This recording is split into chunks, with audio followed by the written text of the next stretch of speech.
ओम शांति। आज साकार मुरली 15 मार्च 2022। बाबा ने कहा, मीठे बच्चे, तुम्हें ऐसे बाप मिला है जो बाप, टीचर, सतगुरु तीनों ही एक है। इसीलिए अब भटकना छोड़ो। जो भटक रहे थे उसको छोड़ना है। सच्ची सच्ची कमाई में लग जाओ। प्रश्न है, नई दुनिया में राज करने के लायक कौन बनते हैं? नई दुनिया में राज करने के लायक कौन बनते हैं? कौन है जो नई दुनिया में राज करने के लायक बनेंगे? उत्तर है, जो अभी सर्वशक्तिवान बाप से शक्तियाँ प्राप्त करते। तुम बच्चे रूहानी वॉरियर्स हो। बाप की मत पर अपनी राजधानी स्थापन कर रहे हो। बाप तुम्हें श्रीमत देते हैं कि योग बल से तुम विजय प्राप्त करो। दूसरा प्रश्न है, किन बच्चों के हर कदम में कमाई जमा होती है? किन बच्चों के हर कदम में कमाई जमा होती है? उत्तर है, जो हर कदम श्रीमत पर चलते, उनके हर कदम में कमाई ही कमाई है। याद में रहना भी कमाई है, सर्विस करना भी कमाई है, यज्ञ सेवा करना भी कमाई है। गीत ओम नमः शिवाय। ओम शांति। अभी तुम बच्चों को यह मालूम हुआ है कि एक होता है लौकिक बाप, दूसरा होता है पारलौकिक बाप। जब कोई भी दुख होता है तो पारलौकिक माता पिता को याद किया जाता है। कोई सिर्फ परमात्मा को याद करते, कोई कहते हैं तुम माता पिता। चाहे कोई माता को याद करे या न करे, लेकिन जब गॉड फादर कहते हैं तो माता जरूर है। बच्चे माँ बेगर तो जन्म अर्थात पैदा हो नहीं सकते। तो पारलौकिक माता पिता है जिसको याद किया जाता है। जरूर वह कुछ सुख देकर गए हैं। याद आता है भारत सुख धाम था, स्वर्ग था, लेकिन माँ बाप से दुख मिलता है। तब तो पारलौकिक को याद किया जाता है, क्योंकि उससे बहुत सुख मिलता है। नरक में हैं तब याद करते हैं कि फिर से स्वर्ग में जाकर सुख घनेरे पावे। गुरु लोग तो कहते जब तब भक्ति आदि करो। बाबा तो ऐसे मत नहीं देते।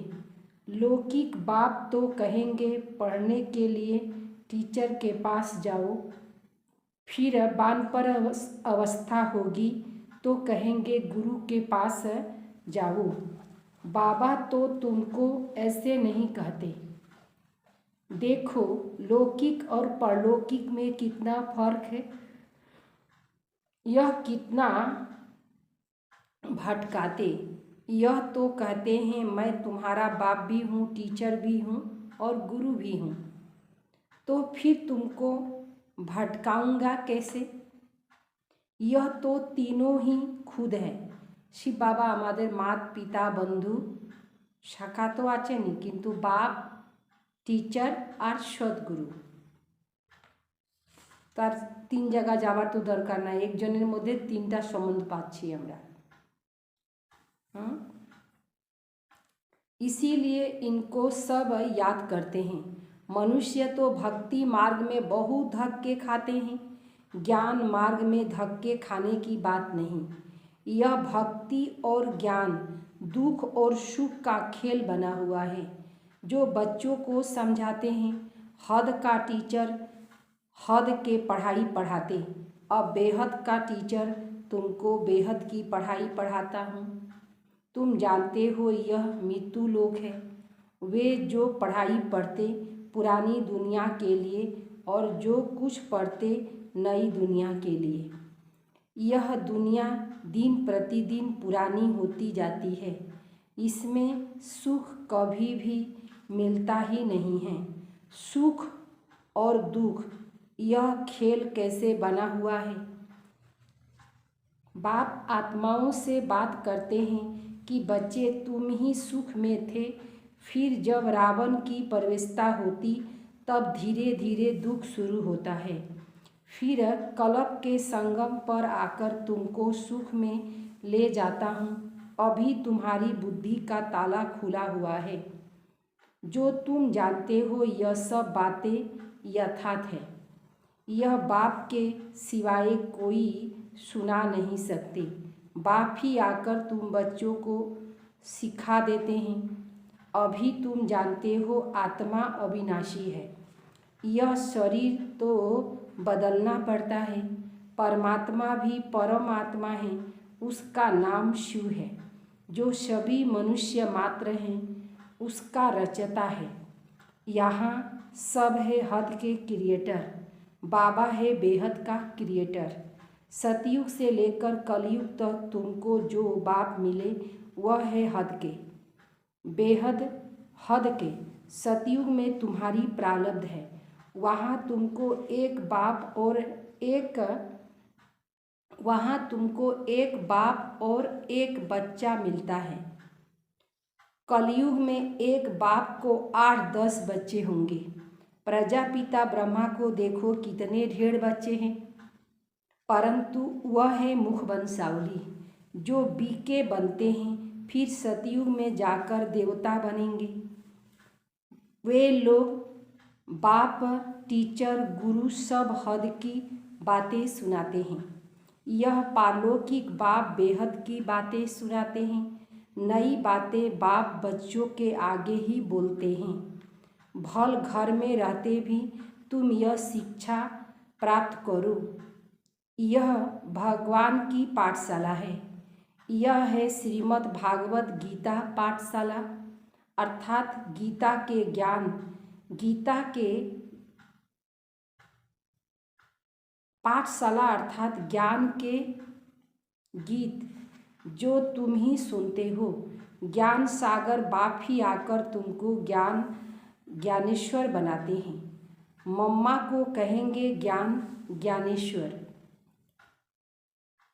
ह्यूमैनिटी का सिजरा शुरू होता है। पहले है प्रजापिता ब्रह्मा, फिर है जगत अम्बा। पहले ब्राह्मण रचते हैं, फिर है देवता, क्षत्रिय, वैश्य, शूद्र।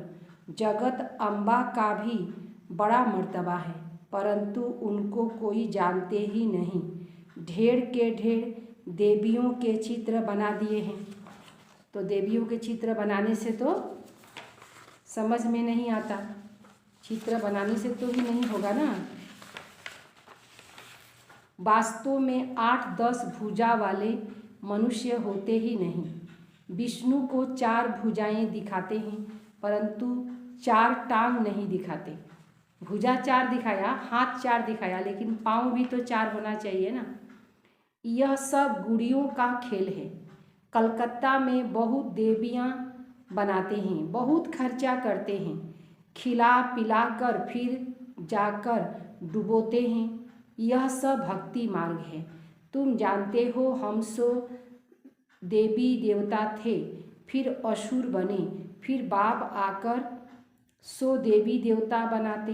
अभी यह भ्रष्टाचारी दुनिया है। गवर्नमेंट भी कहती है, परंतु सीधा पूछो तुम पतित हो तो मानेंगे नहीं।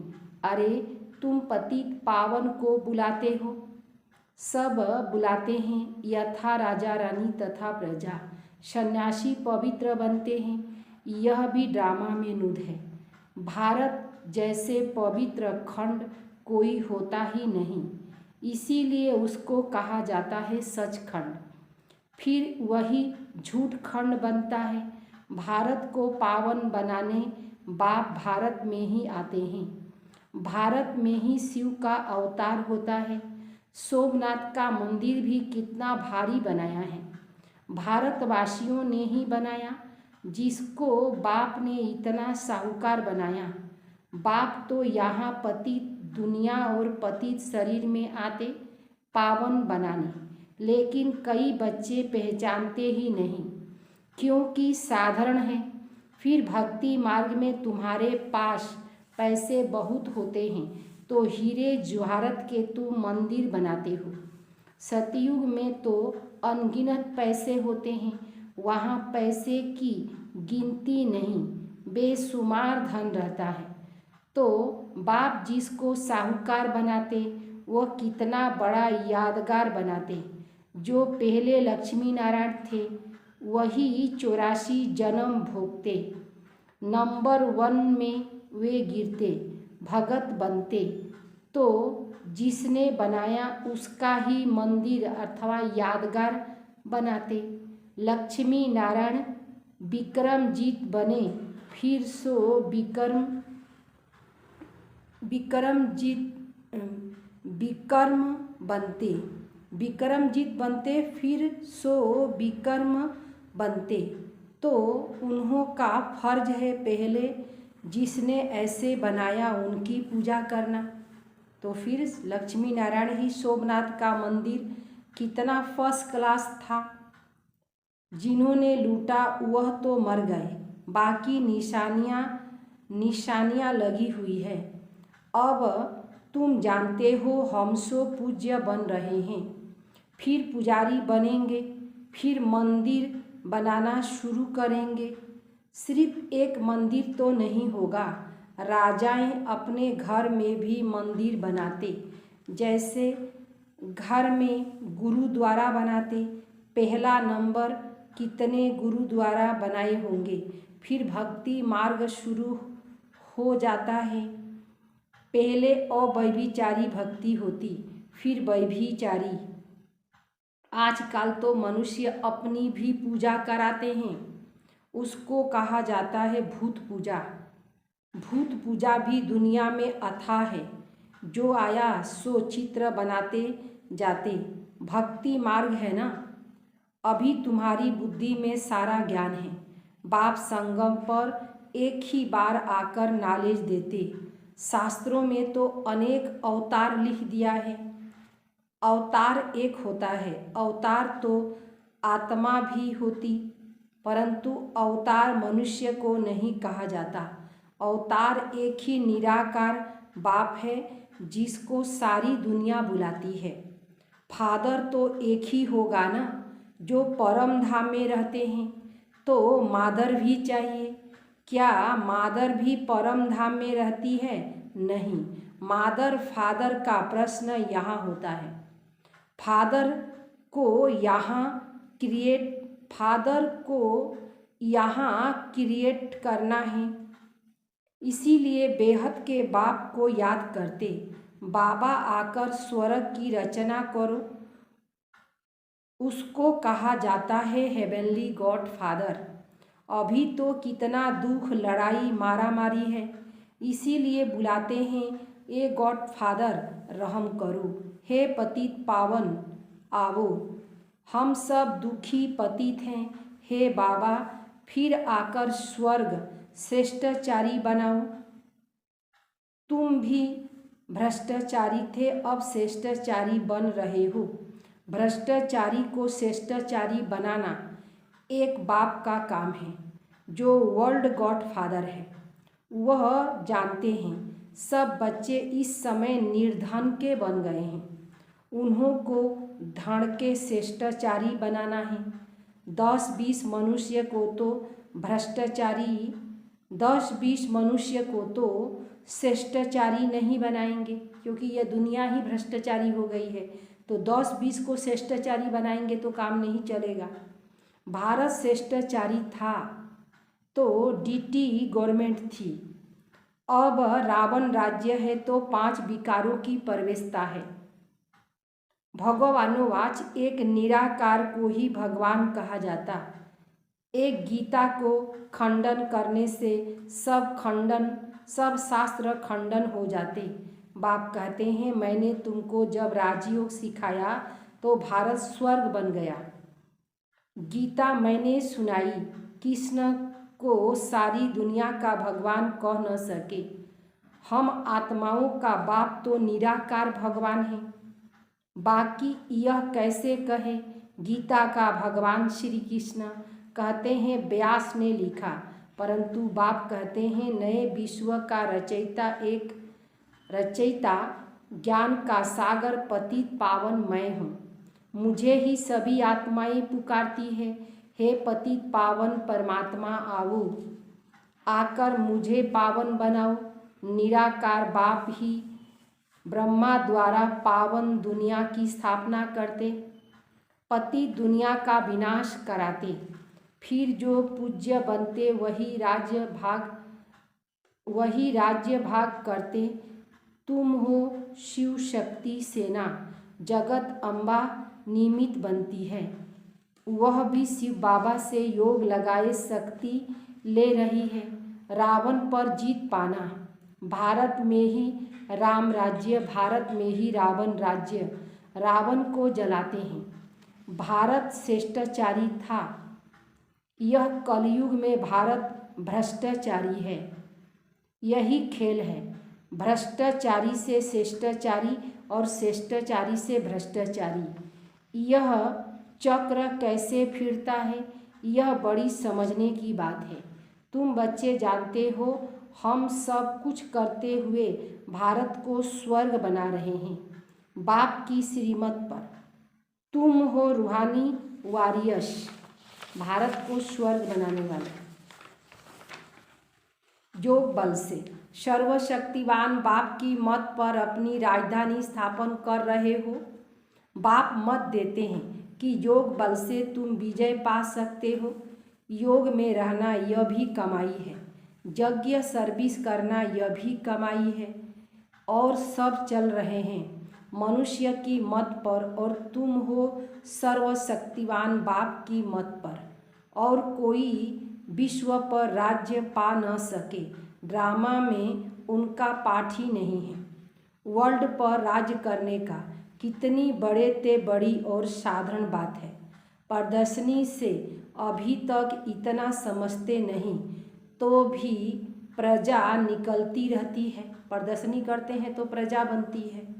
अच्छा, मीठे मीठे सिकिले दे बच्चों प्रति माता पिता बाप दादा का याद प्यार और गुड मॉर्निंग। रूहानी बाप की रूहानी बच्चों को नमस्ते। हम रूहानी बच्चों की रूहानी बाप दादा को याद प्यार और नमस्ते नमस्ते नमस्ते।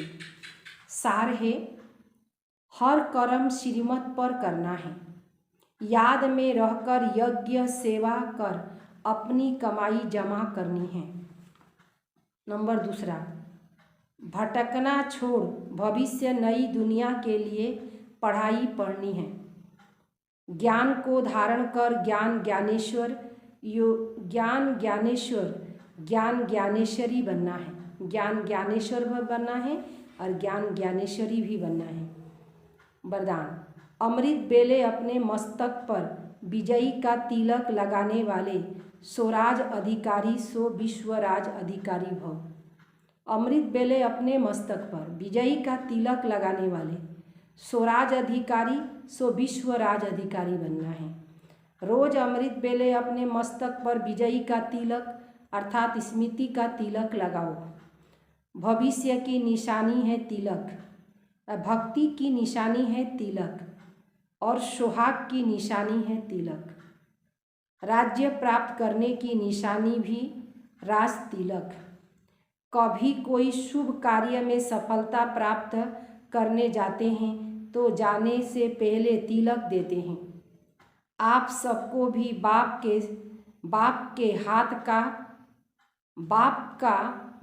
के साथ का सुहाग है, इसीलिए अविनाशी तिलक है। अभी स्वराज के तिलकधारी बने तो भविष्य में भी विश्व के राज तिलक मिल जाएगा। स्लोगन, ज्ञान योग और शक्तियों का दान करना ही महादान है। ज्ञान गुण और शक्तियों का दान करना ही महादान है। अनमोल ज्ञान रत्न दादियों की पुरानी डायरी से। जिस समय कोई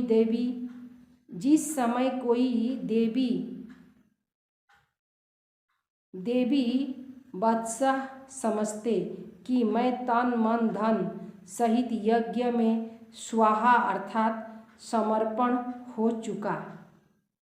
उस समय उस अर्पण हुए बादशाह को कुछ भी अपनापन नहीं रहता, सब यज्ञ की सर्विस में आ जाता। इसमें भी तन और मन तो नज़दीक रहता है, धन फिर भी अलग है। तो तन मन को यज्ञ सर्विस में लगाना भी शुभ सेवा है। यदि कहता है तन मन धन यज्ञ में अथवा ईश्वरीय प्राप्ति है, तो फिर अपने लिए कुछ भी रह नहीं सकता और मन कोई भी माया के अशुद्ध संकल्प तरफ दौड़ नहीं सकता, क्योंकि ईश्वर को अर्पण किया तो ईश्वर है शुद्ध शांत। तो वह मन रूपी घोड़े को कोई भी अशुद्ध संकल्प तरफ न दौड़ाकर अपने बस में करता है। यदि माया के हाथ में देते तो माया वैरायटी होने के कारण भिन्न भिन्न प्रकार से अंगुली लगाती है, फिर अनेक प्रकार के विकल्प आकर मन पर चढ़ाई करते हैं। तो उसको समझना चाहिए कि क्या अभी भी मेरे में कुछ अपनापन रहा हुआ है, क्योंकि यदि यज्ञ प्रति स्वाहा किया तो फिर पवित्र हो गया, फिर यज्ञ की सर्विस बगैर कोई तरफ मन तन वर्क कर नहीं सकता। इसीलिए इस अंतिम गुह्य और महीन राज को समझकर अपने पर बहुत ही अटेंशन रख खबरदारी से चलना है। अपने ऊपर अटेंशन भी देना है और खबरदारी से चलना है। अच्छा, ओम शांति।